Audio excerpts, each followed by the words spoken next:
Humichi Jiporando, Susanya Kunyangonia, Razajogongo, Zavalamesh Languja, Yenda Sanja Kunayanaya, Kadesanja Lavaya, Zavalamazon, Tazondo Lona Jalajo, Nelotova Jebra Jinjelo, Dobjeto Jesu, and Jinjamendo de Jabonova, Sijeloma Dabajib, Shajeto de Languja.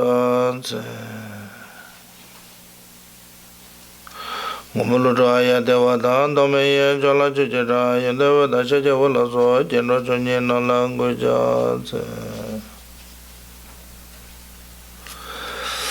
Good morning. Good morning. So, first we're going to talk on the refuge practice from the Ngondro, first part. As usual, always first meditate on the motivation of bodhicitta, especially in this case, Ngondro, there is called the common preliminary practice, meditation on the precious human body, meditation on the impermanent, meditation on the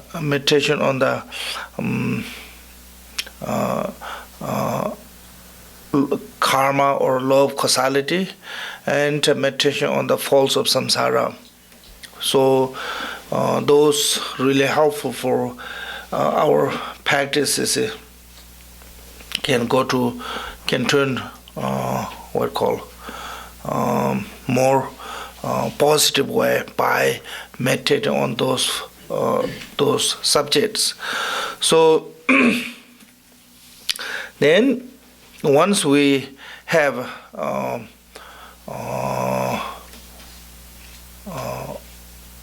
experience, or once we have understand on those subject, then we can see reason of why we want to engage to the other part of the practice, through the meditation on the precious human body, can see how great vessel we have. And second, meditation on the impermanent, show no matter how great vessel we have, still it's impermanent, can be loose any minute. We're not going to have that continually forever. Then third one is to show when we lose and only controlled by karma, not controlled by what we wish, or not controlled by in a divine or a God or deity or anything cannot take us where we need to go, where we want to go. Only our karma can take. Karma is the controlling. Once we lose what we have. So it means saying, even you have really kind deity, that deity cannot give you the precious body again if you don't have your own good karma. So that way we have to meditate on the karma so karma of the cause. If we don't create that cause to have continually this precious human body until perfect enlightenment is achieved. So that way we have to take our own responsibility of continuing having good condition of liberation path of the human body. Then third one is you may think, it's okay, even I'm not born in the human being, I will born in somewhere in the samsara, six realm in the samsara. Then you have to think about the faults of samsara, how many difficulty in the samsara, all the suffering, even temporarily joy, it becomes suffering. So that way in the samsara there is no ultimate happiness and joy and peace. So that way even we have a temporary certain kind of joy, but that also becoming loose immediately because it's impermanent. So when we think those all, then we go to solution of how to free from those all circle of continuing in the samsara and ending up with the suffering, and engage on the path of the Buddha's teaching. So in the Buddhism we said path, beginning of the path, or start of the path, or start of the Buddhahood, or head of the practice of the Dharma is taking refuge to the three jewels. That is so. So this is in the Ngondro teaching commentary may say it this way. Making consciousness suitable vessel. Taking refuge is making consciousness suitable vessel to continue practice the Dharma. So then how to make a suitable vessel by taking refuge to the three jewels, and we will talk later how to start that taking refuge, based on the start by faith, devotion, So we said start of the practice of the Dharma or the path of the liberation is a refuge. Start of the refuge practice is a faith. So through the faith, we practice the three jewels refuge. And when we talk about the refuge practice, sometimes people think, oh, that is just part of the beginning of the practice, not actually practice. Actually, refuge is three jewels, is everything. Result is there, path is there, foundation is there, ground is there. All is all from the ground to until perfect result. Everything is in the three jewels. So and three jewels is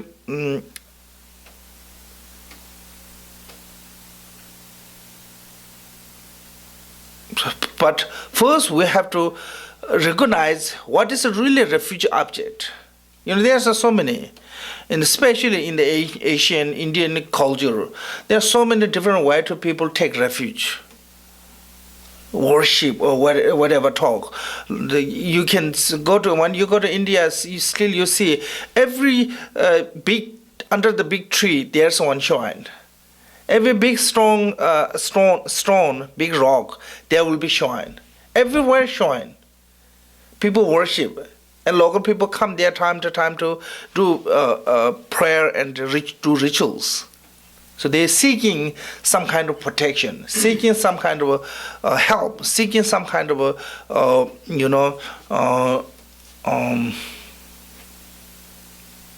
support from them. But here, from the 70 verses on taking refuge by Chandrakirti said, Buddha, Dharma, Sangha, those three are who are desired to liberation. They are refuge. Those three are refuge of the who desire to liberation. Refuge to, refuge to the who desire to liberation. So that way, this is mean who really want to free from samsara. Liberate from samsara need rely on the three jewels, not just a worldly deity, powerful deity. They can give you a sudden beneficial, but they cannot give you totally free from samsara. So that way, they are not object of the refuge, which is the we call the local deity who best or who stay on the mountain, stay on the tree, stay on the rock, and stay on the lake, in the lake. Those are not object to take a refuge because they are not free from samsara. Yet, yes, they have a great power. They have great power to can give you in the worldly pleasure, but they cannot give you free from suffering. So that reason they are not object to the refuge. Only three jewels are. And also, we can say, normally we take refuge to the human to human. We go to, if we are lack of something, we go to someone else, say, I request to please help me this way. So many different ways. We need to rely on each other. That's true. That is a kind of refuge. But even no matter how skillful human being, no matter how kind to you, like your parent, your relative, or your teacher, or your brother, your sister, anyone in the worldly being, no matter how great, skill and knowledge and wisdom have, still they cannot free you from the suffering. So that way they are not reliable refuge object. Yes. Reason is all of those, no matter how strength and no matter how power, no matter how skillful they are, still they are in the samsara. Long as they are in the samsara, we cannot help each other to liberate.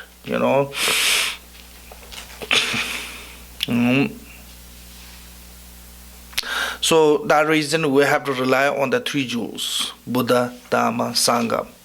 Now, three jewels itself is divided into two. Into two. Now, I almost said into Nyi. Nyi is Tibetan word of two. I'm mixing now. Say it again, please. Nyi means three jewels divided into two, called the causal refuge and resulted refuge. Causal refuge and resulted refuge. Causal refuge is which is assemble of the other's mind, assemble or abide in other's mind. Causal. Yeah, causal is like a Buddha, Dhamma, Sangha. What do we relying? Yeah, the others, which is provide in other. Can say, yeah, and resulted.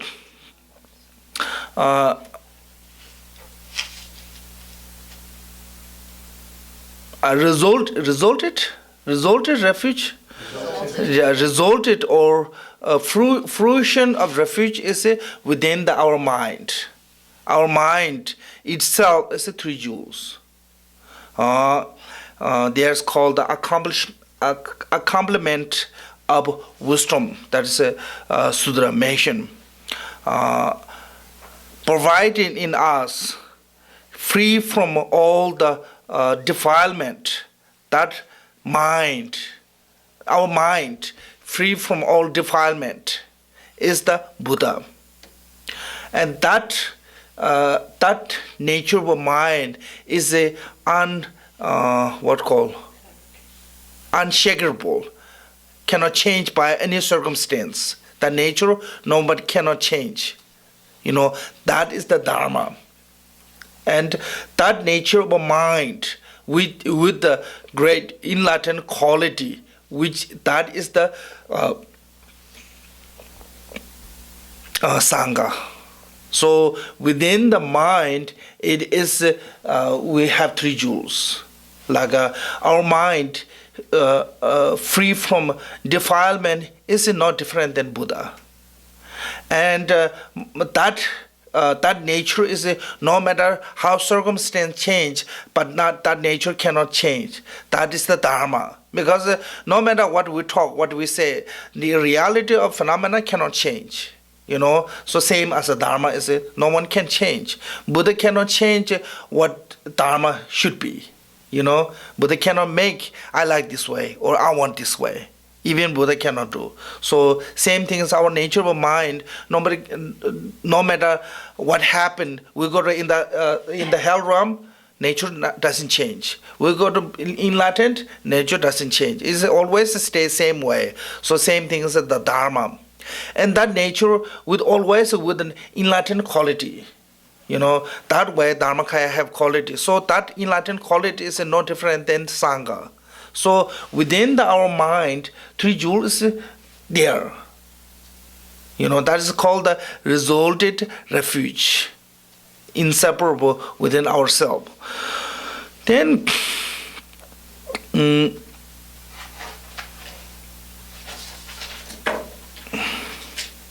now, mainly here is we are talking about the causal refuge. We are talking about the causal refuge. Causal refuge, genuinely, there's three, called the genuine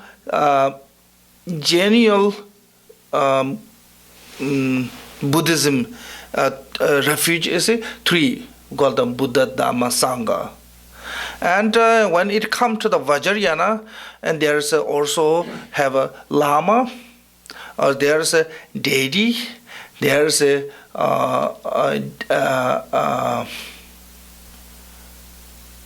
Daga and Dagini, and there's also Dharma protector. So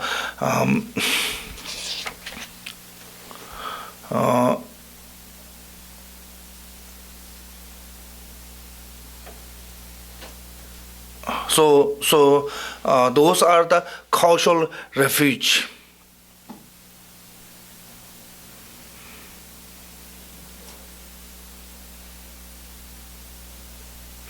Now,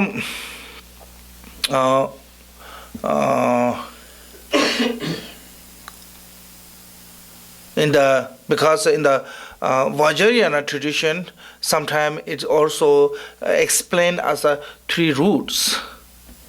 Root of the blessing is the Lama. Root of the accomplishment is the deity. Root of the activity is the Daga and Dagini. That way,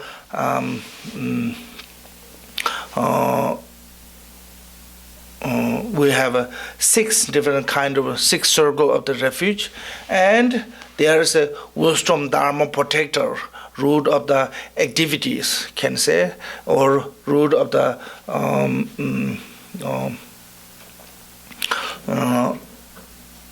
support of our continuing of the Dharma practice. We need a Dharma protector. So that way it's called the seven circle. I think seven cycle of taking refuge. Lama, deity, Buddha, Dharma, Sangha, Daga and Dagini, and Dharma protector. So that is how we are using word of our own Ngondro text. There's seven, so we will come there.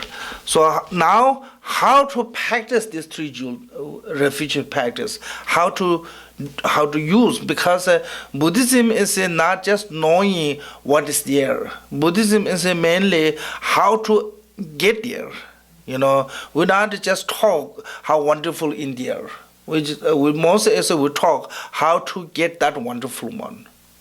Lots of religion, they talk wonderful things, but they don't explain how to achieve that one. Like for example, many religion, pretty much everyone talk, we have to love and compassion and this and that, but nobody said, most of they are not explain how to develop in our mind that love and compassion. But Buddhism always main focus is how to develop that one, that wisdom, enlightened development. Yes, that is a wonderful there is, but if we cannot reach that one, no matter how wonderful it is, still it's useless. In Tibetan, we call the moment inside the glass. You can see it looks really beautiful, but you cannot taste anything.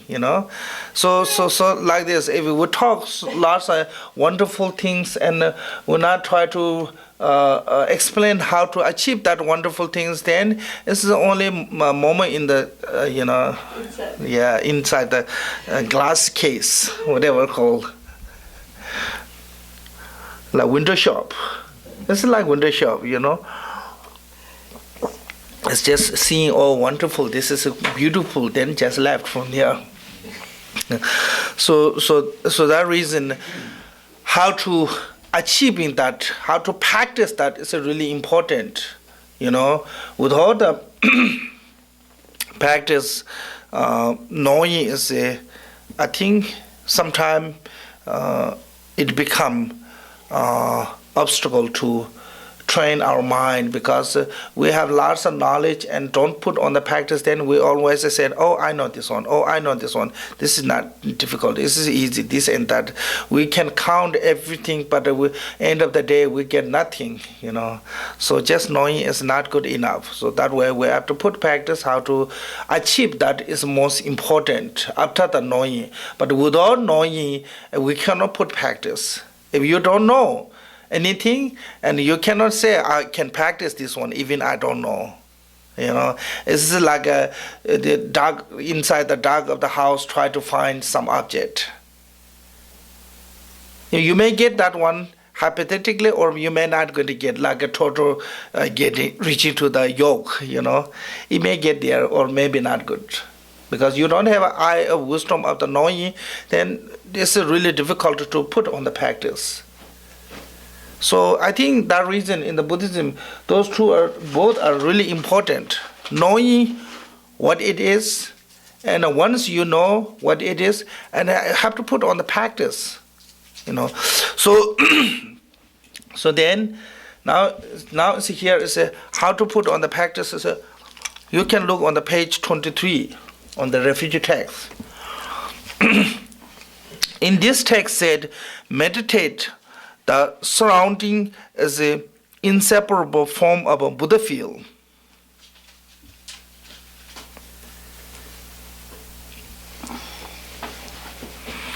So in Tibetan said, your place and your house is to meditate on the what called Aganishta Buddha feel. But there's a way to visualize. This one is not, that's a really quick way. This text is a really short one. So actually when you're meditating, first meditate. I need one.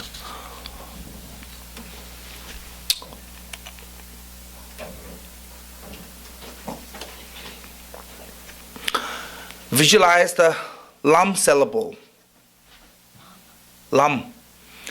Lam is a syllable of the earth, and lam is, which is the yellow in color. Then lam syllable transform to the golden earth, ground. This earth. First is to visualize the lam syllable. Lam syllable to we call the ground of a golden earth. And on that is a like a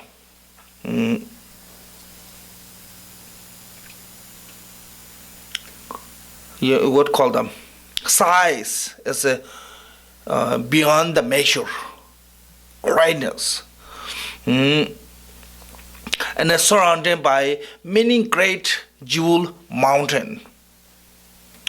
On the jewel mountain and grow lots of what called the medicine plants, all sorts kind of medicine plants with the flowers, and lots of medicine trees,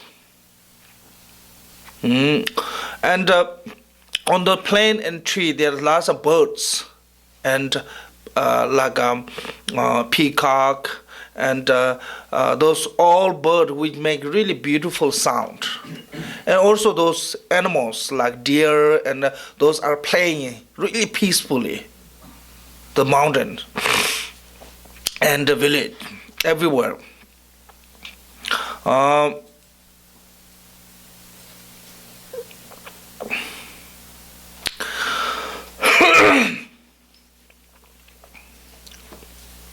Central of that earth, there's a bomb syllable. Bomb syllable transformed to the beautiful, white in color. Bomb syllable, white in color, that is transformed to the beautiful nectar lake. You know, it's called the nectar lake because that water is so precious, and the water always what call the water whoever drink pleasant to the stomach, never hurt, and always a gentle, smooth, and clean, and those all kind of quality, good quality. So that's what I call the nectar. The huge lake, or can say ocean, and in that lake, many different kind of water flower blowing, Floating? yeah, Growing? huh? Blooming. Many kind of water flowers, like a lotus, lily, and those great water flowers, and many water birds, and like what called the ducks, and those birds playing around peacefully. And inside the center of that lake, there is a wish-fulfilling tree. This wish-fulfilling tree is symbolizing the accomplishment from the three jewels. A wish-fulfilling tree, huge one, and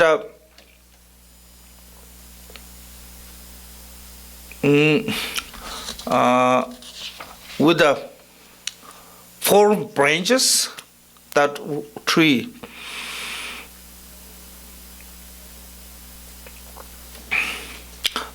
4 branches and sandal one.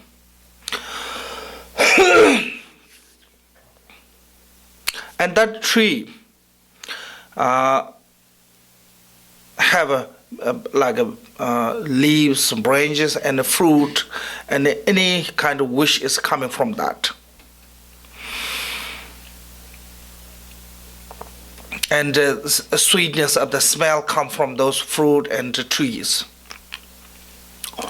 In the center of that wish-fulfilling tree, then we can look on the in the space in front of me is a lion throne. So central branch. There's a 5, 1 center, 1 and 4 branches. Center one can call branch. Trunk and branches. Trunk is a little bit higher than 4 branches. So in the center of the trunk, and there is a lion throne on the top of there, and on the lion throne, and lotus, sun and moon disk on the lion throne, in the center of the which sit the kite rude lama in the form of Vajrayana. Excuse me.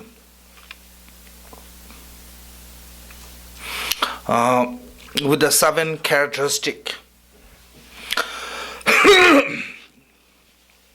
7 characteristic is a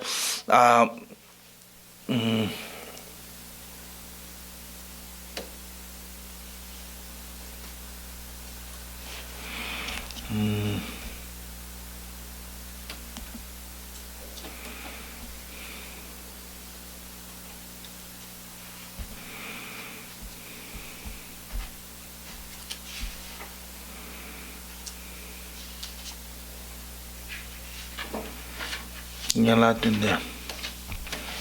No, I forgot that.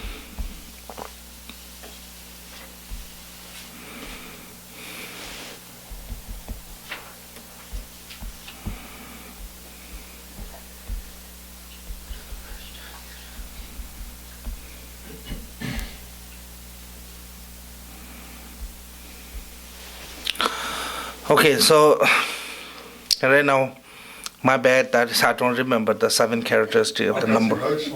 Yeah, you have list? Okay. Dharmakaya, Yes. unification, Yes. great bliss, Yes. inherently non-existent, Yes. elaboration,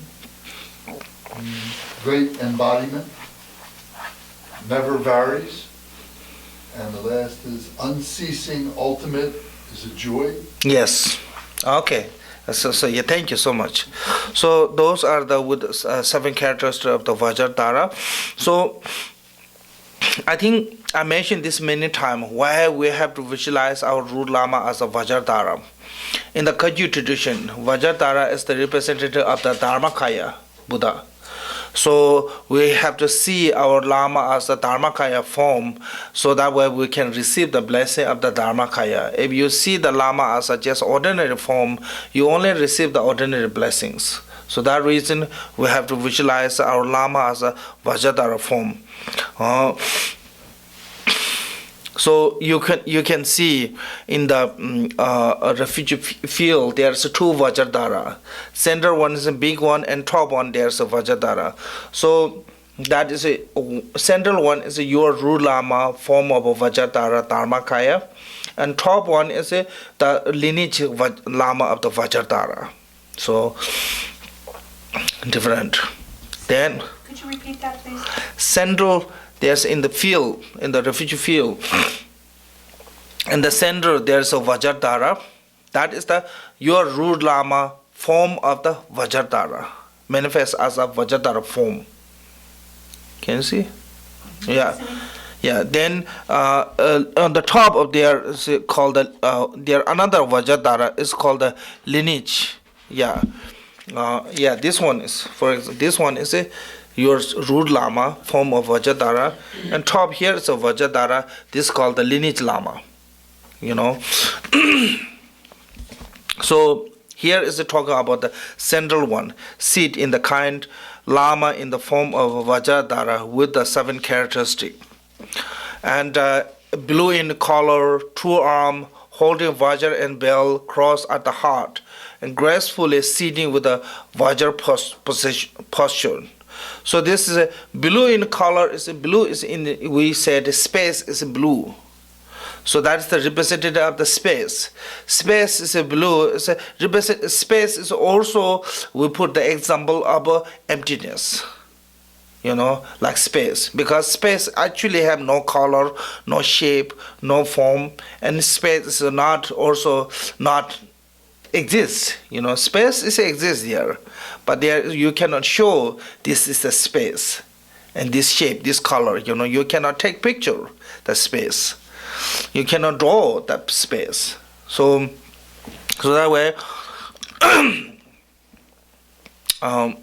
this is a representative of the Dharmakaya state.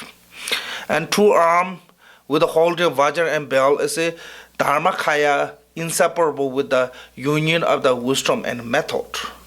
Vajra is a method, bell is a wisdom, cross at the heart is a union. Those 2, wisdom and method, inseparable. Union means inseparable. So we cannot say I just only want a method, I don't need wisdom. Also we cannot say I only need wisdom, I don't need a method. Wisdom need method, method need wisdom.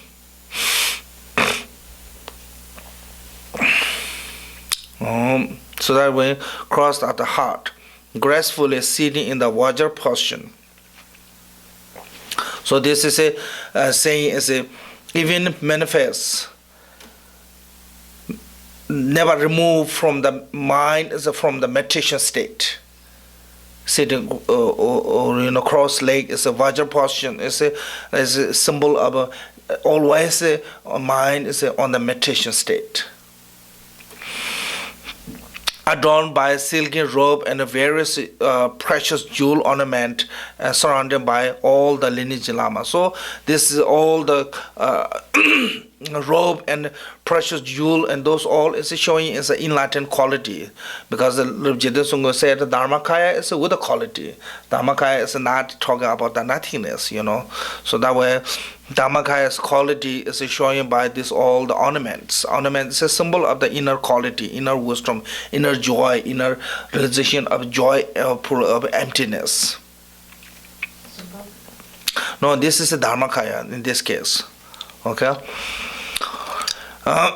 Then surrounded by lineage lama, like a symbol way to you can visualize above the Vajradhara is a center.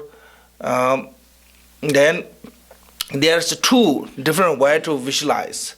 One is called the gather like a market, and one is called the stack. Stack, like above one. Stack.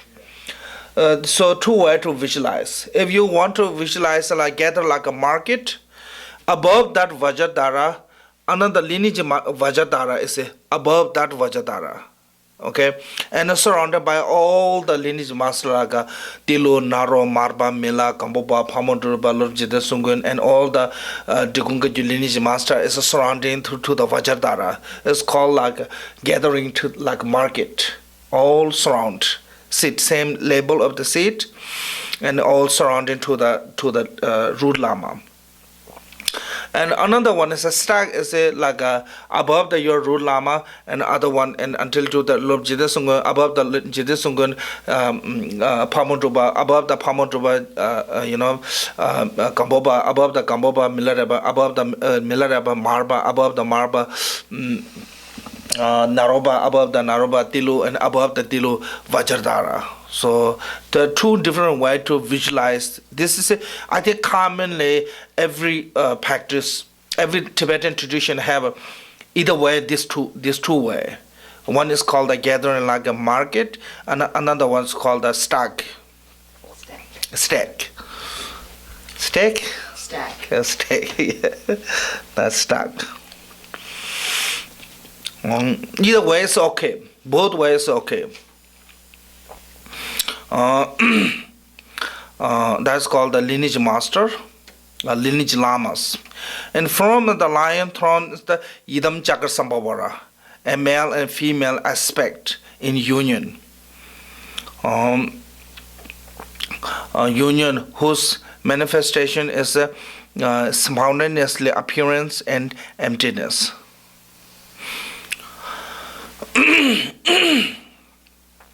So when we think about the Yidam, there's a called the union aspect of male and female. Is always talking about the wisdom and the method. Male is a representative of the method, and female is always a representative of the wisdom.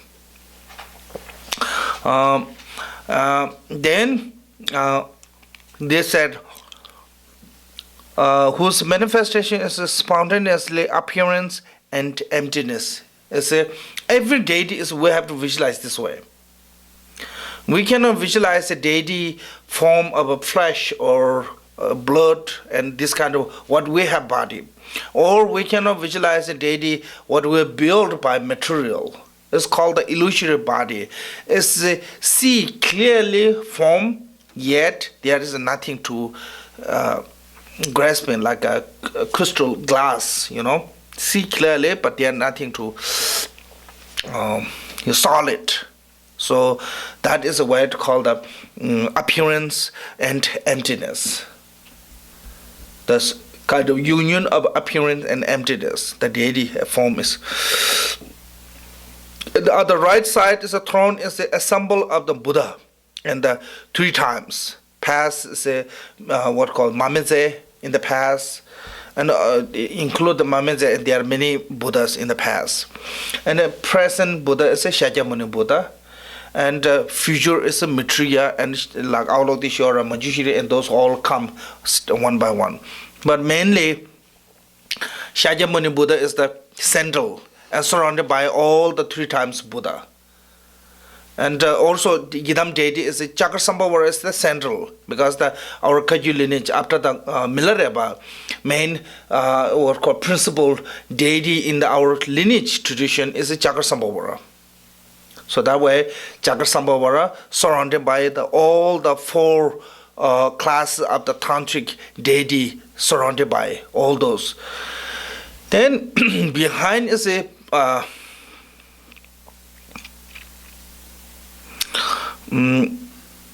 so possessing all the special sign of the Buddha together with the 1,000 Buddha of this fortunate Kalpa. They say in this Kalpa there will be 1,000 Buddha come. Shakyamuni is the 4th Buddha from the 1,000. Behind the throne is a Parjana Paramita proclaiming the relative and ultimate meaning of the 3 yanas. So Parjana Paramita, deity's form is a yellow in color, forearm, and there's one Parjana Paramita text. You can see the picture. That one, or you can visualize as text this way, all the behind the root lamas, the behind one is a text put in the shelf. All the texts of the three yanas. Hinayana, Mahayana, Vajrayanas, all the and the ultimate level, relative level, every aspect of the 84,000 hips of Dharma is in there, put. And the left of the throne is the ensemble of the compassionate Bodhisattva surrounded by the Sangha of the three yanas. So compassion and bodhisattva is mainly in the Tibetan we call the three lord of the families. Avalokiteshvara is the lord of the lotus family. Manjushri is the lord of the Tathagata family, and Vajrapani is the lord of the Vajra family. And they are surrounded by other 8 great bodhisattvas, other 5 great bodhisattvas, and also 16 arhats. And Daga and Daginis, they are also, you can say, a part of the Sangha too. The Vajrayana, they call the Daga and Daginis. So, Triyana mean the Hinayana is the 16 arhat, Mahayana is the 8 great bodhisattva, Mahayana Sangha is 8 great bodhisattva, and Vajrayana Sangha is those all Daga and Daginis, or Yoga and Yogi and Yoginis, whatever you can say. Those all is a part of the Sangha. Yes. Khenpo, when it says to the left of the throne, are they talking about the left as we would visualize it, or the left if you were seated? Yeah, you are right. Throne's left. From the left, right. Yeah, you are front of that. Okay. You are front of that. So right now, is the talking center is your root lama. And root lama's front deity. Root lama's right is a Buddha. Root lama's behind is a Dharma, and root lama's left is a Sangha. You are the front of that. Yeah.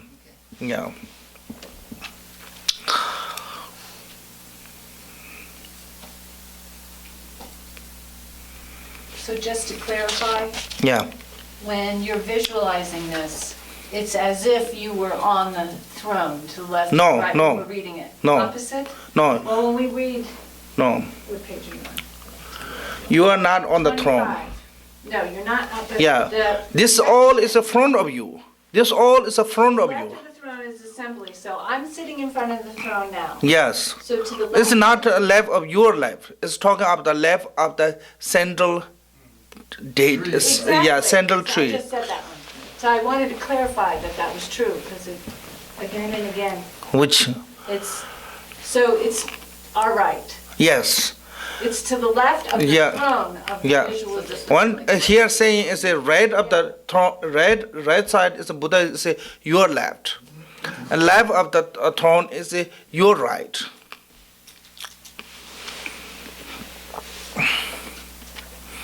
And around the base of the throne are the Dharma palace, or base of the little bit lower part of the tree, and all the Dharma protector which have wisdom eyes, which mean they already enlightened, manifest as a Dharma protector form, like a Mahakala. Say, some say Mahakala is a manifestation of the Vajradhara. So there's a different source. Some say Chirasi, but mainly Mahakala is a manifestation of the enlightened one, manifest as a Dharma protector, and like Ajichujutama, those are the main of our protector. And Ajichujutama is also emanation of Tara. So that way she is already enlightened. Those are called the wisdom Dharma protector. They can protect us. They can give us refuge guide. So that way we are taking refuge. And there are another Dharma protector called the Lorgo Dharma protector. They are not, suitable to take refuge toward them, because they are not enlightened. But I mean, that has happened. They took oath. It's a long time ago. Some are over 1,000 years ago. So that way, I'm sure they already achieved enlightenment. Yeah, I heard recently in the Drikung tradition, there's one red color Dharma protector, really wrathful one. Used to be really kind of angry one, jealousy. Nobody allowed to go to with a red color. He immediately harm. He get feel like they were competing on his color. So that kind of one protector took oath from the, I think, Pema Sambhawa. In the Drikung, there's one called the Sora. But recently, I think a couple of years ago, Holiness said, now Sora achieved the nirvana. Because they took oath a long time. After that they took oath, they practicing continually. Of course, they also, some of those already became enlightened, like 5 sisters. They were local deity originally. But then they receive many, like Pema Sambhawa, especially they receive great instruction from the Milarepa, and they have a highly realization on the Mahamudra. Non-human, main disciple of the non-human of the Milarepa is 5 sisters. So that way, those are, slowly achieving enlightenment. So but we don't know they achieve or not or yet. So that way, best safe way is we can take refuge to those Dharma protector historically mentioning in what called the embodiment or emanation of an enlightened one, like Mahakala and Achi. They are confidently reliable to taking refuge toward them. So those kind of called the Dharma protector,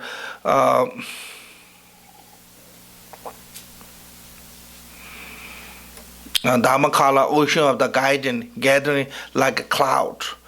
Gathering like cloud, it means like huge amount. Many of them, like cloud is big. Same like that, gather everyone there. So not just only few one there. So then this prayer, refuge prayer, this is it. Yes. I have one question. Yeah. When you talked about the compassionate bodhisattvas surrounded by the Sangha of the 3 yanas, and then you said the 16 arhats and the 8 Dakinis and Dakinis, and they represent, the 16 arhats are the Hinayana, Yes. the Dakinis and Dakinis are the Vajrayana, Yes. and the bodhisattvas are the Mahayana. Yes. So then this prayer, said refuge prayer, I think this is originally text prayer, because this is a really short text compared to the other texts.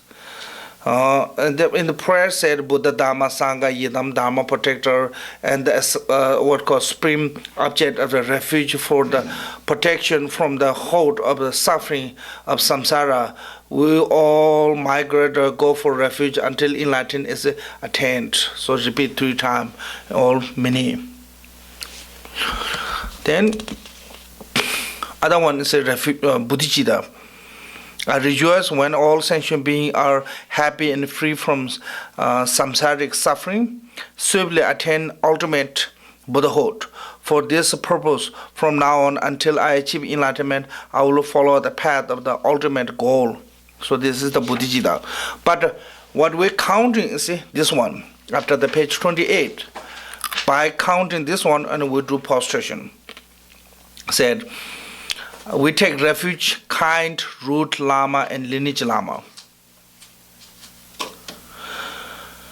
I think here one word is missing. We take refuge, kind, root,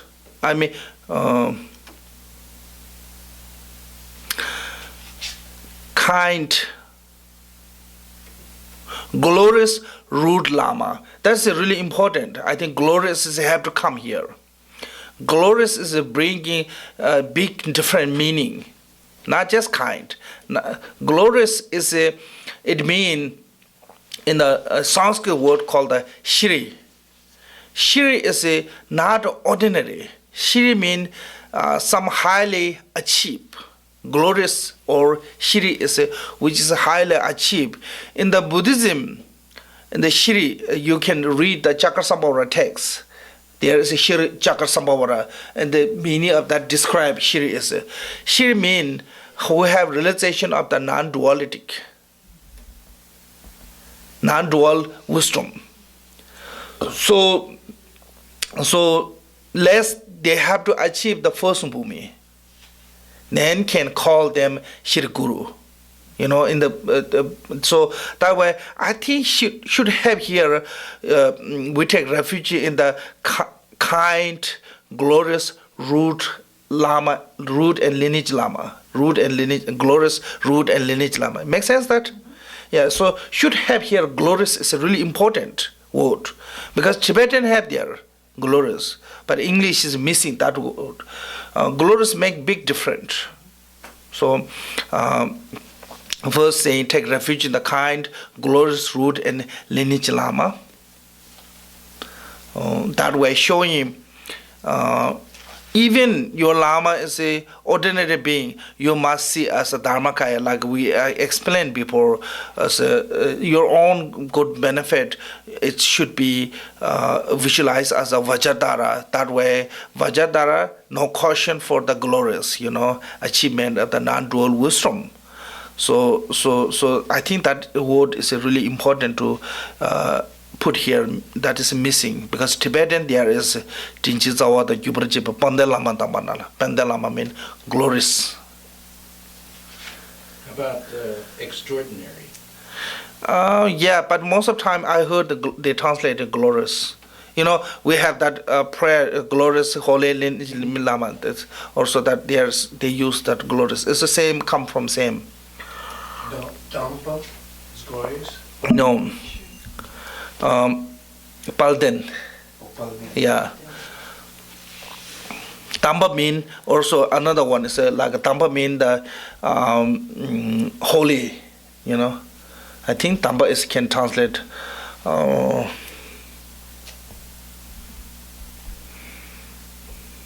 good, best, supreme. Tamba translates supreme, yes. So glorious, supreme, root and lineage Lama. You can because those two are in Tibetan word is there, but the English is missing that. So that way, just not talking about the Lama as what we have title, In this case, so I think this is really helpful to how we can project to the Lama, not just only see as a Lama as a one, who wearing robes or who is just sitting on the throne or who is teaching, who have this quality, glorious quality, glorious. So I think that makes huge difference to how to our projection to the Lama. Make sense? So I think we should add those words. Glorious, supreme, root and lineage Lama. Then, second one is we take refuge in the deity of the mandala of the Yidams. Mandala means the circle. Mandala means the complete. Mandala means the all together.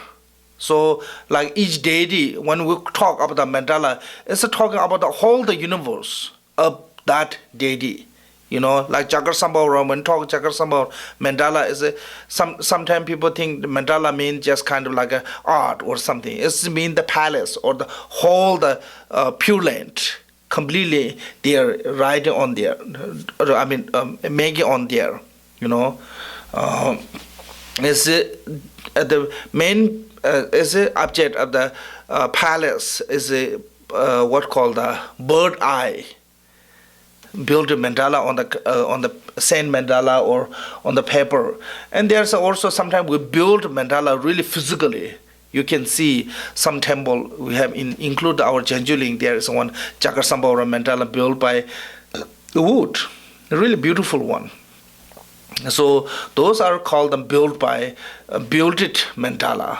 But mandala means the circle or complete or universe of that particular deity. So that way here, when we talk about the deity, it's not just not talking about the single one, talking all the completion of the deities, so, retinue and consort and palace or pure land or everything there. So all the qualities there, deities, yidams. And we take refuge in the all exalted Buddhas, mean the all Buddha. Or every Buddha, not just only one Buddha, two Buddha, or some Buddha, all Buddhas. And we take refuge in the perfect Dharma. There's many Dharma, but this here they translate perfect, sometimes called the holy Dharma, supreme Dharma. Those are same. How it called perfect? Because who practice this one, they are perfect. And one way, that reason called the perfect Dharma. And another reason is why it called the perfect Dharma is who practice this one, achieve the perfectness, can say? So that way it's called the perfect Dharma, mean, Tabechu, Tamba is also translates as holy, supreme. Excellent. So through the practice of the Dharma, who can achieve that one. So that we call the perfect Dharma mean. Because generally Dharma mean just phenomena. Any kind of phenomena is a Dharma. There's 10 different kind of phenomena.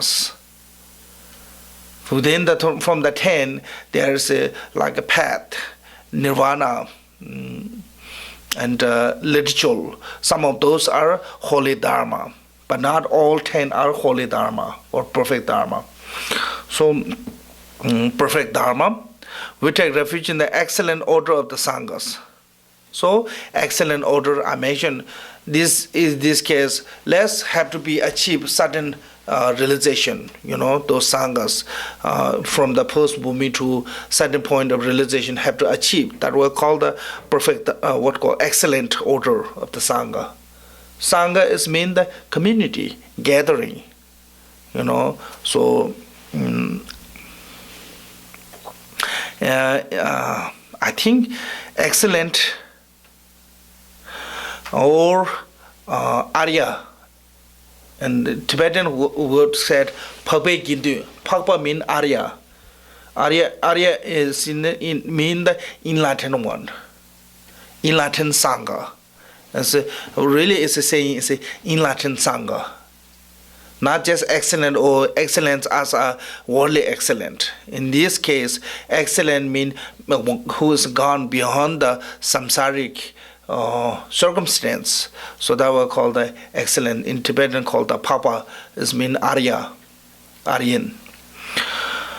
Then we take refuge in the noble Daga and Dagini and Dharma guardians.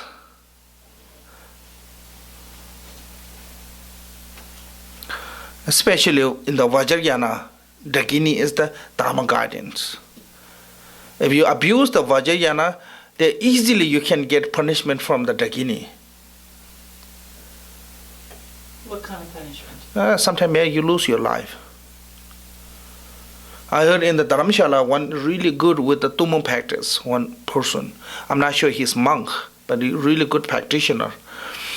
So because of his good Tummo practice, and some scientists came and took him to West, and they test his meditation on the machine, and they put him, this is what I heard, I really don't know, put him to freezer. Freezer? Yeah. And when he meditated, he broke the freezer through the meditation by his heat.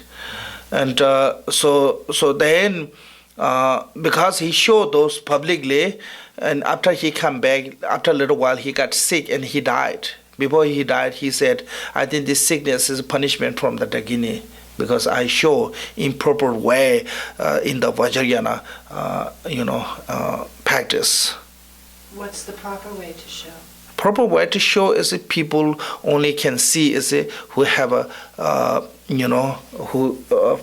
proper vessel is who went through the beginner training, who have empowerment, who received the transmission, and that kind of beings can go. So that way, not publicly not showing those things. It's really funny now. It's no problem to you can buy like 6 Yoga Naroba's texts. In the English they translate. Anyone can buy. Anyone can look on that. But in the monastery, you're not allowed to look. You're not allowed to read until you've gone through the retreat. Still, you're not allowed. I've seen a video of the Dalai Lama and his monks doing tumo, where they wrap themselves around with sheets dipped in ice water, and you can see. So that I think I saw it on the internet. So Yeah, then I did later Dalai Lama make also some Drupal masters do that. What called the jumping things. Because I think that reason there's one video because Dalai Lama ordered them to do that one because he wanted to show that scientist researcher. But still in that community is a really secret. Just a common monk cannot see those. Have no access on those texts, teaching, exercise, no access. Common people, until you go proper training through, still that exists that way, but West a little bit loose. So I don't know. So that way, in the Vajrayana, mainly those Daga and Dagini are mainly protector. I think that reason in the Nepal, it's a funny thing. In the Nepal, most of temple caretaker are women. Some Tibetan kind of criticize all women is it just caretaker temple. Men is not doing it. Some temple are caretaken by men, but most of Vajrayana temple are caretaker are women. I think this have to do with the Vajrayana state of the there, like when Tiluba went to the Udayana, he wanted to receive the teaching, and Dagini they put stop at the gate. There's a minute layer of gate, and they until he give you the key of the answer, and he couldn't pass through. And they protect by all those teaching and dharma are protected by those Daginis. You read the story of Tiluba, you will see that. So I think that is the Vajrayana's I think tradition way to mainly, especially Daginis are mainly they took oath to protect the tantric teaching. many years ago, we had, I think it was 1997, we had Ani Tenzin Palmo come here to give a speech. And she's the woman who meditated in cave for many years. Yes. She said that at the monastery that she was associated with over in, I think it was Nepal, that she was Drikung. She said that. No, she's not Drikung, and it's not Nepal. It's in India near Dharamshala. Yeah, I know that. Yeah, she said that at the monastery she was staying at, that there was a line of yoginis who were associated with had been wiped out during the invasion of the Chinese, and she talked to the yogins who were still there, and they said, if you had been able to study with them instead of with us, you wouldn't want to be bothered with us because they were much more advanced than we were. Who the yogi said? Yoginis. Yeah. In fact, the reason she was here was she was trying to raise money to start a nunnery to revise that. She said there were two lamas in the world who still held the empowerments for that lineage, and before they died, she wanted to get a nunnery started so that they could. Yeah, she already started nunnery. I've been there last time when I went. I stayed one or two nights in that nunnery. She came here and spoke for a weekend. Yeah, one of my friends, she's teaching that nunnery. Oh, that's great. Yeah. So this is little bit fancy. Apparently, there is some very powerful women practitioners. Oh, yeah. Recently, I met one. She's Nima from Amdo. She came to my hometown. She stayed a long time there. She was a great master, one nun. She left home since she was 8. And I think she passed away in the 1990 some. So yes, there are. I mean, I think maybe smaller number than male well-known master, but there are a few of great well-known female practitioner. So yes, it's equally, of course. I think so. But here is we're talking about the Daga and Dagini and Dharma guardians possess eyes of wisdom. So that is showing is not all the Dharma protectors who have a wisdom eyes of it means the achievement of the Nirvana state. So with this chanting, then traditionally we do prostrations. There are many different kind of prostrations. Indian culturally, traditionally, but mainly in Tibet we do 2 kind of prostrations. One is called the short prostration. One is called the full prostration.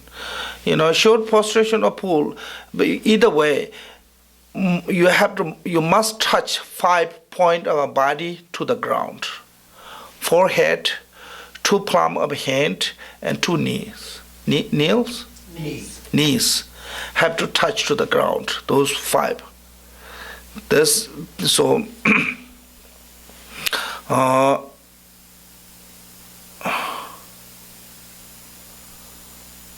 And beneficial of the doing prostration is a White Lotus Sutra said to the stupa or object of the offering. Anyone join at the hand at the heart, or one by completely with the one hand join, pay homage, or just pay homage by head, or pay homage or prostration, and not pay homage, prostration by head, head bowing, or prostration by fully body, where there is a holy relic, like a statue, stupa, any kind of is representative of the holding the holy relic. Even without the mind is with the fully intention, with the mind distract, just saying do prostration to the Buddha by word. All of those, even they are not completely prostration, even those can be becoming cause to liberation. Then of course with the correctly doing prostration with the mentally, physically, verbally, all 3 together, no questions.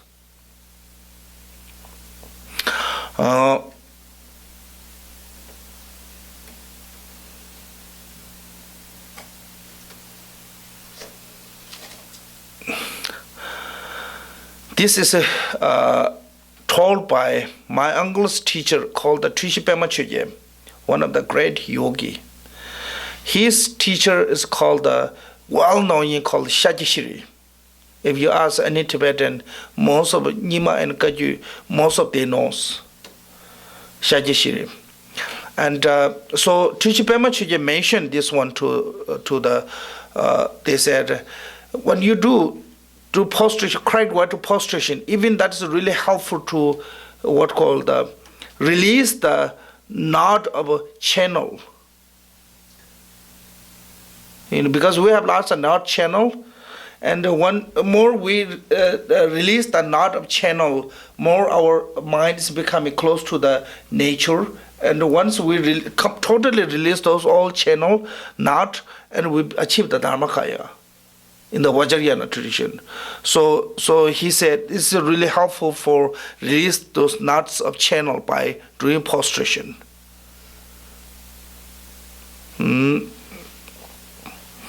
And also, this is best way to heal the sickness. One of my friend, I think he told me he got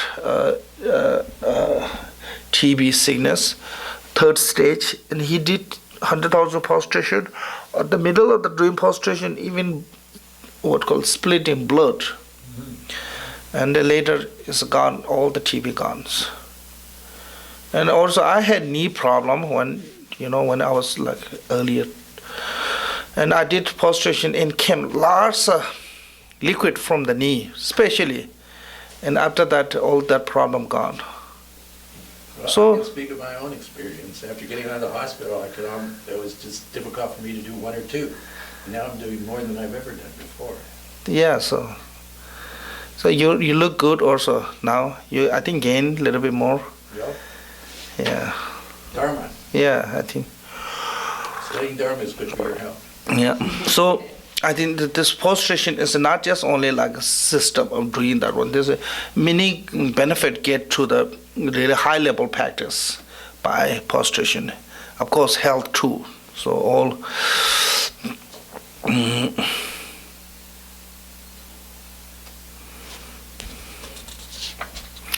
And we do prostration on this. Normally, you can do like 2 prostration with a 1 complete chanting. I think if you chant in English, you can finish within the 2 prostration this chanting. You have to try to chant fast enough. We take refuge to the kind Lama. We take refuge in the deity. There's that. If you can chant fast to enough in Tibetan, so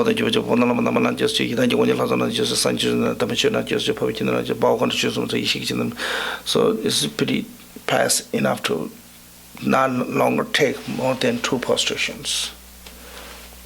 Then when doing prostration, we're not counting prostration. We count the prayer, refuge prayer, that one. When you use the mala, they only counted that one. Particularly in the Drikung tradition, You count the prayer, not the prostration. Yeah.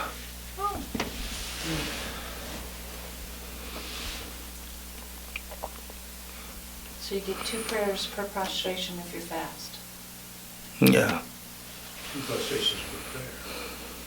No, No. 2 prayers per prostration.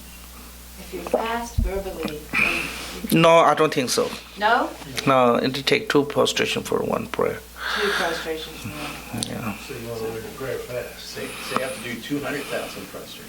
Yes, it is. Yeah.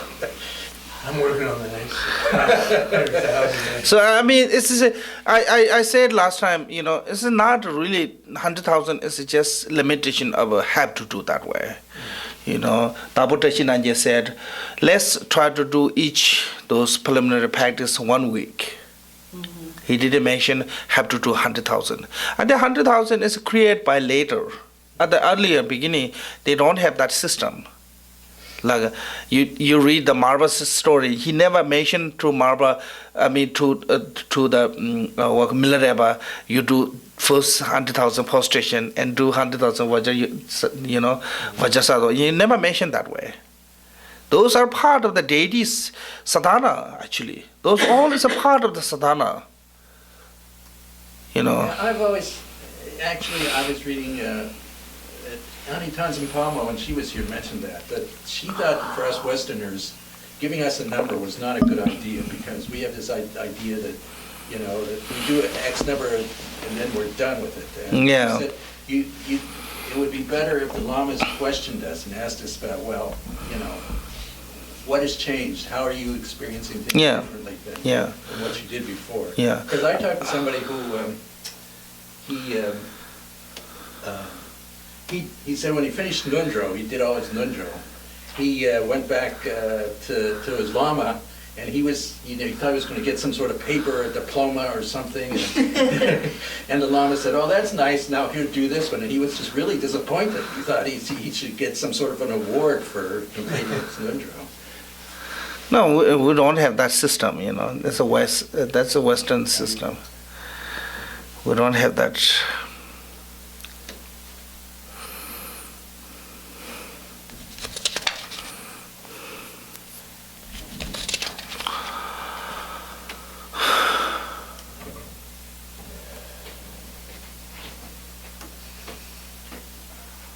So with this prayer, so we have to do what called the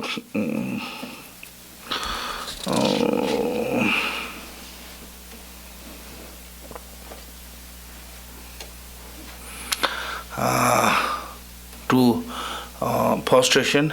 Now, how to take refuge? You know, how to take refuge? There is a two kind of main subjects: nature and how to carry on it.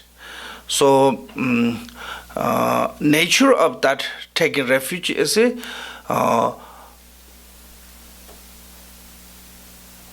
want to achieve nirvana for benefit of other sentient being. This is basically talking about the motivation.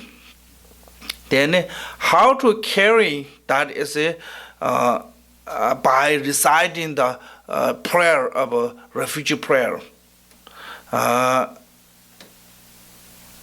And saying is, I want to take refuge to the Buddha, I want to take refuge to the Dharma, I want to take refuge to the Sangha, which just means saying is, I want you to take me under your care. I want to take me under your protection.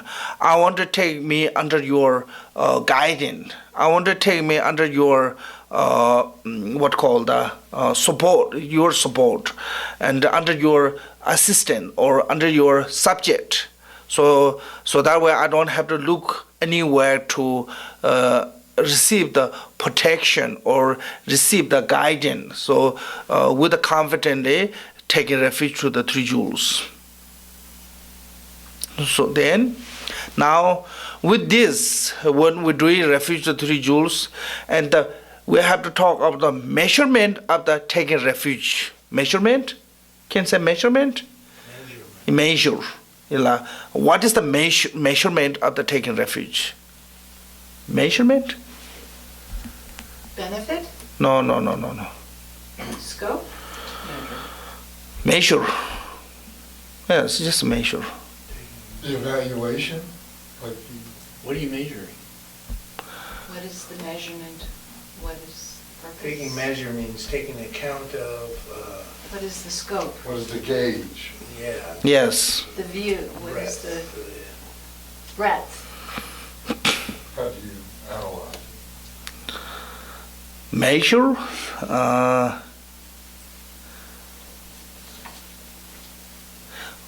What degree is the taking refuge? Can call degree, measure, extent, grade. You know, like what label it can call you took refuge. Yeah. So there's 4 different kind of causes can tell you're taking refuge to the three jewels. First is knowing the quality.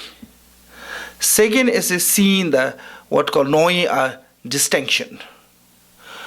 Third one is acceptance. And fourth one is not thinking on other than three jewels for refuge. You know, only taking refuge to the three jewels. So that is called the measure for 4 different causes to take a measurement of taking refuge. Can say? Or measure of taking refuge. Can say measure? Say. 4 measures of taking refuge. Yeah, 4. Call it that way. Yeah. The 4 measures. It's not common English, but the 4 measures. In other words, yeah.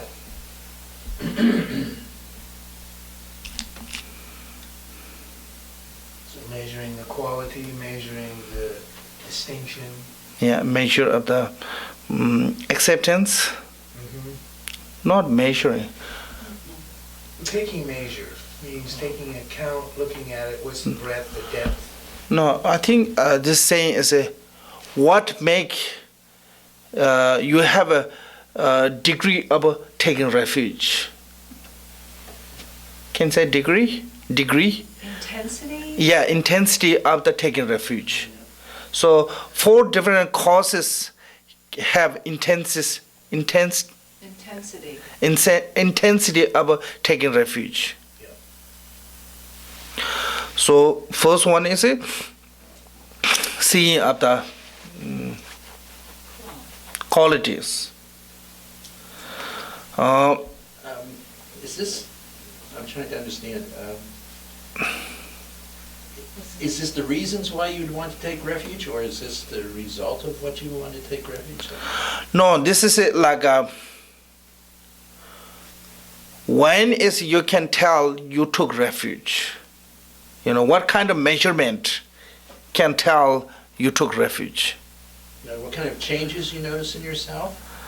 You can say change, but what kind of condition it can call to I took refuge? What kind of a quality you have that can tell I took refuge? So quality is one way to measure Yes. your refuge. Yes, yes. With those 4 causes, you can measure you took refuge. So what kind of attainments you have? About absorption. Yeah. How much is this absorbed into Yeah. your life? Yeah. How much do you habituate to this? Yeah. It's just like a measure of what kind of degree of practice of the refuge you got. That's measure. So the signs that you took appropriate refuge is that you have good qualities, you're distinct, you've accepted the 3 jewels, you're not distracted. Is that it? Yes. Signs. Yes. of taking refuge. Signs or measure. Measure or sign Yeah. of taking refuge. Yes. Early I taking think signs refuge is to better. heart. Yeah, signs is better. Signs, Okay, yeah. okay. So first one is knowing the quality. Knowing the quality, there's called the recollection of the 3 jewels. There's a sutra. You can read that one. I have in English, but on my computer I don't have. If you want, I can send you that. So what is the Buddha's quality? What is the Dharma's quality? What is Sangha's quality? It's called the recollection of the 3 jewels. Recollection? Yeah. Jewels. Yeah, Sutra of the recollection of the 3 jewels. They are showing. Then also you can read the first 3 chapter of Uddara Tantra. It's mentioned all the Buddha Dhamma Sangha's qualities in the Uddara Tantra. You know, the text, the Maitreya wrote. So those through those you can see, and jewel ornament of the liberation. Mention of the qualities. So from there too you can see quality. So when you have those knowing of those quality of the 3 jewels, then what happens is you can develop the 3 faiths: vivid faith, eager faith, trusting faith. So vivid faith is when you have a knowing of the quality, whenever you see, whenever you think, whenever you hear, whenever you talk on those, on the holy being, holy side, holy object, holy being, holy, anything, immediately your mind can get kind of pure concept. Like when you go to see some holy being, without knowing, without reason, you get some kind of like a ease, relax. That's called a vivid faith.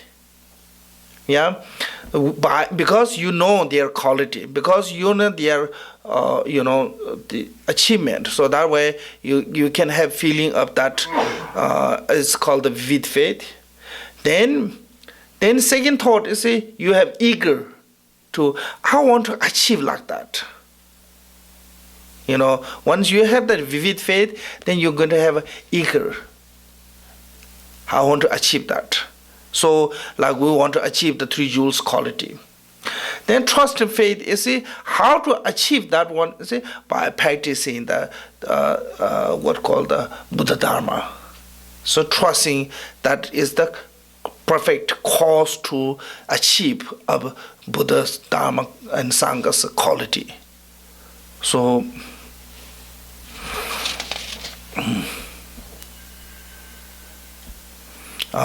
or you have trusting of their quality,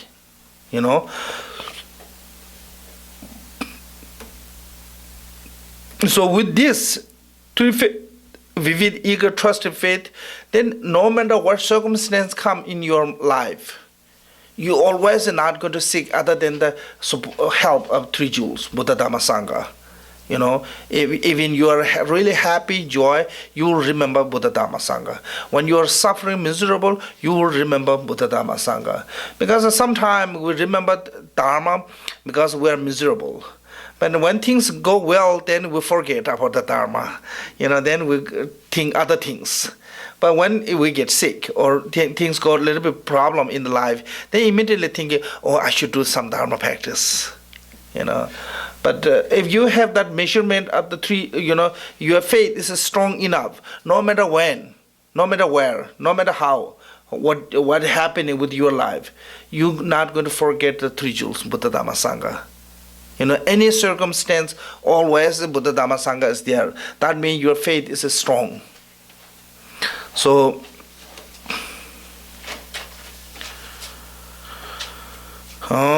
now, knowing of the distincts, and different of the Buddhism and non-Buddhisms,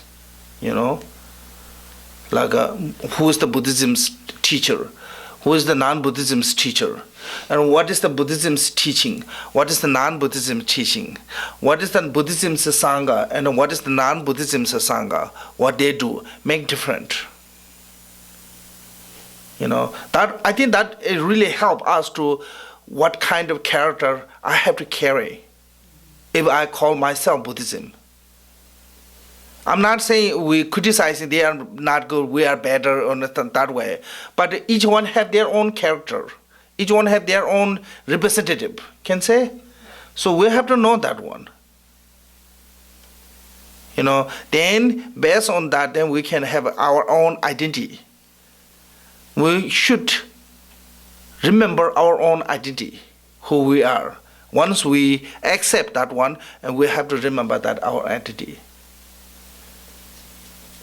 Like for example, Tibetan normal common people, they have no idea what does Dharma mean. Really, they don't know anything.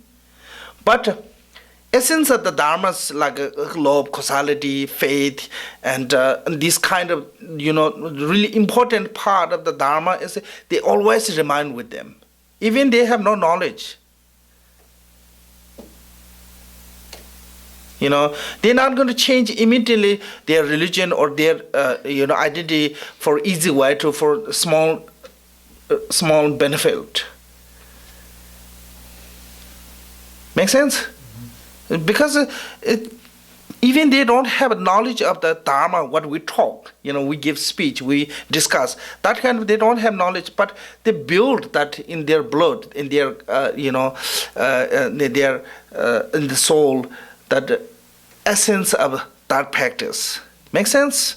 So that way they have that identity of, I'm Buddhism, I'm Tibetan, I'm Buddhism, what Buddhism should do. So that way, I mentioned last week that one boy, when the teacher said to him to feed the animal, the lizard to the insect, and he said, no, I'm not going to do that one. Yeah, because I'm Tibetan. So he doesn't know what is a non-virtue, what is virtue, what is right, what is wrong, but he have a concept of we're not allowed to do that one. So I think we have to build that identity. I'm Buddhism, what I can do, what I cannot do. What allowance I have, what not allowance I have. Can say that? So that is the distinguishing. We have to make that. Okay, I accept, after today, I accept Buddhism. Okay, now what should I do? What shouldn't I do? What is a purpose? What is a, we can call, what is the purpose to, what is the purpose of, no. What is the defining characteristic of being Buddhist? No, what is a, Distinction. yes, what is the purpose and what is not purpose? Can you say that way? What's the distinction between being a Yes, Buddhist and- yes. So like what allowed to do, what not allowed to do. Why me Buddhism? We have to think about that. What does it say in the Four Thoughts That Turn to Mind, right? Yeah. Practicing what and giving up what Yeah. I shouldn't be doing, yeah. It's called the fourth seal of Dharma. Yeah. Yeah. On the other hand, on the other part of thing, though, I have a friend who's very sensitive. She can see auras, she can see spirits, she can see the acupuncture channels, and she's got people, clients all over the world that she calls up and does healing for them. And one day I was in visiting with her, and I've known her for many years. I know she's the real thing, and I asked her, well, what do you call yourself? Do you consider yourself a Buddhist, or she said, or a Sufi, or she said, well, my teachers are Hindu, but I don't really have a label for what I am. I just do whatever the universe tells me to do and use my powers the way I can. And I thought, and it dawned on me, at some point, and you get to the point where the labels just kind of fall away, and there's nothing but you dealing with metaphysical reality. And so these labels that we have are kind of artificial things to help us get to a certain point, but at some point they become superfluous. That is different. That's when you achieve some certain level. Yeah, for example, in the Buddhism, first we read the text. For example, this. First we have to read text, rely on the text. But at a certain point, you're not allowed to read the text. It becomes a distraction. So, but until we achieve that one, we need identity. Then one day we become a Dharmakaya. Dharmakaya is like space, nothing differential, Yeah.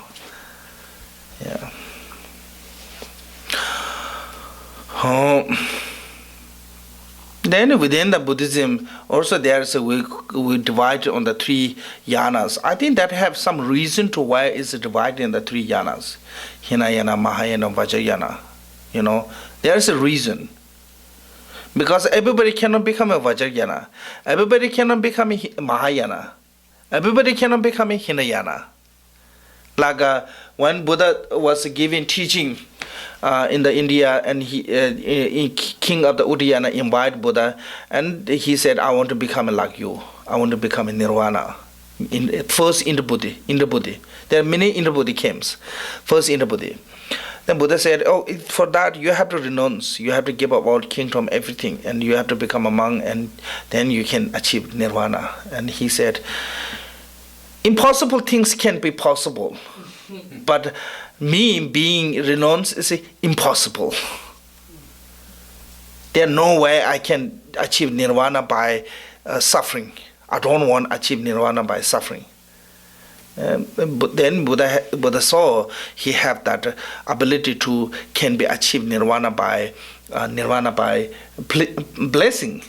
And then Buddha manifests as a Sambhogakaya form, and he gave the Vajrayana teaching, and so through that he practiced and liberate everyone, include the animal. Everyone is from that land. So that way, everybody cannot become everything. Certain people certain practitioner can become something, but cannot become this one. Like King Indra Buddha, he couldn't become a monk. He couldn't become a renounced, but he became really highly, skilled to develop the wisdom to become perfectly enlightened. Not just only him, everyone surrounding him. The whole the village, whole the kingdom become vanished from the beings from there. Everybody liberate at that time. So that reason, I think. The three yanas have reason of why there is three different stage. Make sense? So those knowing, distinguishing of those different knowing is, I think, important. And if you want to know different sanghas part, is in the jewel ornament mentioned really clearly. Only one part is a little bit, when the ceremony, there's a little bit problem, but we will talk on that when that's come next week. But other than that, jewel ornament mentioned really clearly what is the Hinayana, Mahayana, Vajrayanas. I'm not Vajrayana, I'm sorry. Hinayana, Mahayana, Sangha put the three jewels in differential. Then acceptance, third one. There's three kind of taking refuge. One is called the gathering protection from the fear. Taking refuge by gathering, taking refuge for gaining protection from the fears, like fear from the human or non-human, or and that kind of harmful fear. That is called taking refuge for gaining protection from the fears. And the second one is called admiration in the virtue. Admiration in the virtue is have a fear of reborn in the lower realm, so that way they want to reborn in the higher realm. Admiration on the higher realm. Oh, admiration. Admiration? Yeah, admiration. So that reason, taking refuge is called admiration virtues. Taking refuge with admiration.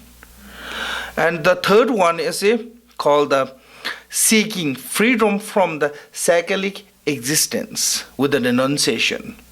So all the samsara is suffering. So that way, totally want to free from samsara.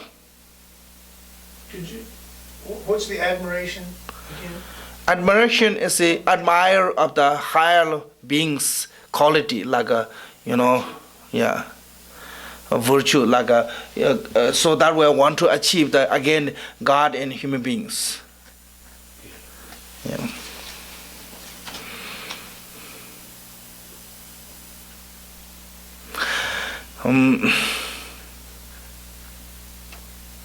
Then with this what called seeking the free from cyclic existence, not just only oneself, all the sentient beings are mother, and they are suffering in the cycle of samsara,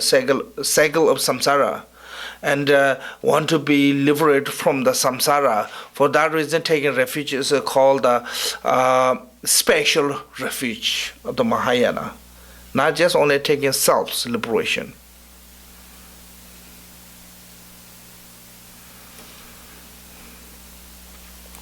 Then fourth one is not other is accepting mean, and in the temporarily all the long termly any circumstance beside the three jewels Buddha Dhamma Sangha, and not thinking about anything, and 100%ly or confidently relying on the three jewels with your bottom of your heart. So that is the fourth one. With these four cause, then you can call measurement of the refuge. Now you can see the meaning of the measurement mean? Yes. Yeah. Then a training of the refuge. Individually training and commonly training.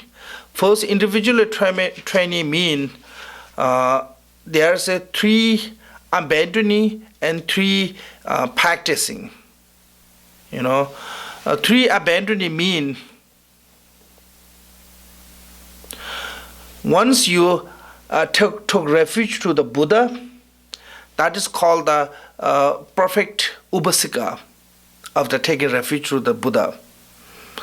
Now, from then, anytime not rely on the, or not taking refuge, or not posturing to the other than Buddha is called the what called training or vow or discipline of the after the taking refuge to the Buddha. After the taking refuge to the Dharma, and how even have to free our mind or protect our mind from the even harmful thought. Not just only avoiding the harm, even harmful thought we have to avoid from that. And Buddha said, anyone who harming other sentient being, that is not my disciple. I'm not that person's teacher. And once you take refuge to the three jewels, to refuge to the Sangha and not associate with the Tirtik, which is mean if there's any chance by associating with the other than non-Buddhism, any chance by their influencing can change your mind to lose your faith to the Buddha, Dhamma, Sangha, then shouldn't associate with that. Make sense? It doesn't mean saying so you don't have relationship with them, you don't have friendship with them or anything. But I think our mind is really fickle, easily can change any minute. So that way, have to careful to dealing with the people who are bad influencing on your spiritual path. Make sense? So don't be too close with them, because bad person. Bad influence, good one is become a bad influence and it's really easy. But the bad one is become a good influence is really difficult. So,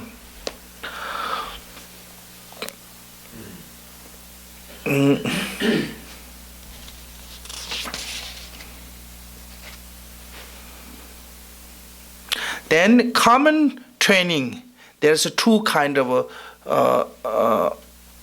four. What called hisenyi? Two set of four. First set of four is called depending not following the holy being, one. Listening the holy dharma, two. And contemplating what you hear, three. And meditating on the Four Noble Truth is a four. And second, what called the four group. And the second four group is our what called the eye, ears, senses, not like. Not distract by conceptual. For aggregate are not distract. It means like eye is distracted by form, ear is distracted by sound, then that way it's becoming distraction for the Dharma practice. So I protect eye aggregate from the distraction. And taking what called the perception to always and every day daily always remind the offering to the three jewels,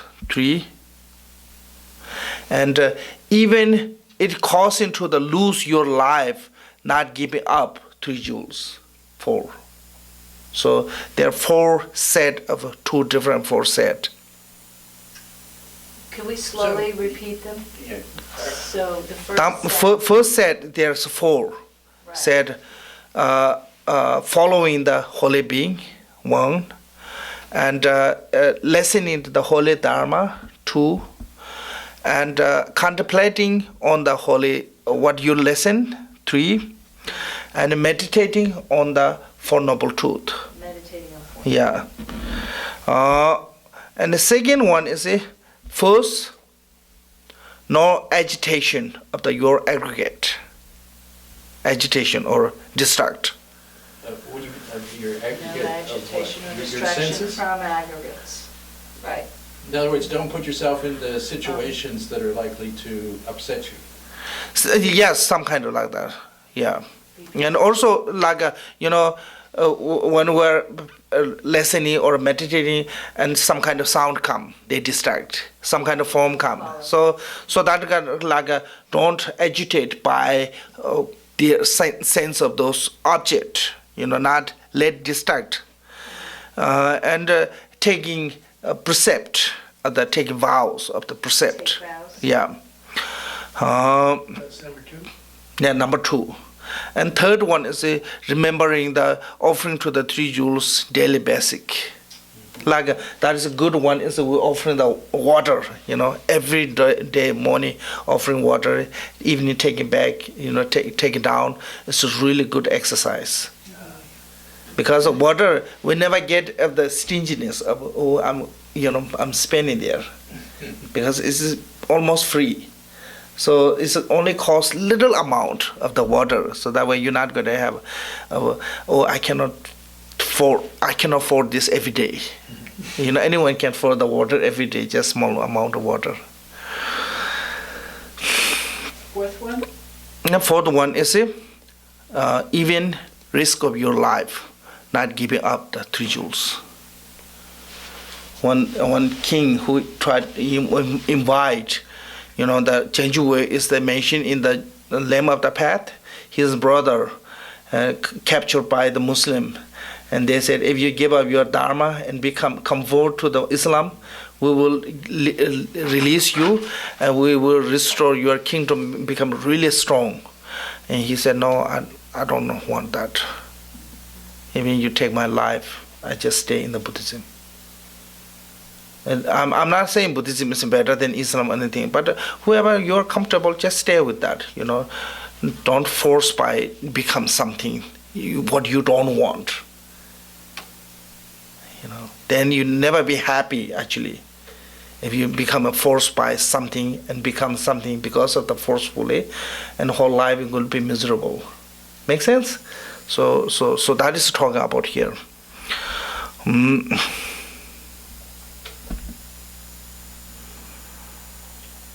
Then beneficial of the taking refuge.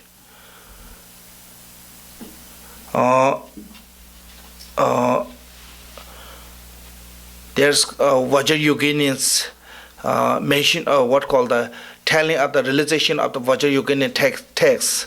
It said, anyone who go to take refuge to the Buddha, that is not go to lower realm, not going to reborn in the lower realm. Even they free their body from the divine form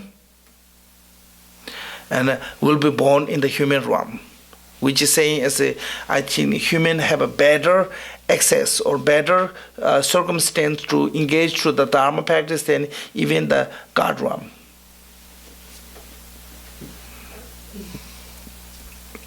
Then there's Adisha mentioned 8 different kind of benefit. And saying, once you take refuge to the 3 jewels, you become a Buddhism. 1. And it become a foundation of all the vows. 2. And free for all the karmic debt and non-virtue which is already created by earlier in the past life. 3. And accumulate a great amount of a merit. 4. And from this taking refuge to not going to reborn in the lower realm. 5. And protect from the human and non-humans harm. 6, yeah. And fulfill whatever you wish. 7. And quickly become enlightened. One time in the India, on the street, magician came. When he's showing magic, people disappear their wallet, and they try to disappear many things from the body. By the magically, and the magician tried to do one Saja monk. And Saja monk, I think he got a little bit fear, so he was reciting the Hevajar's mantra, and the magician couldn't do anything on him.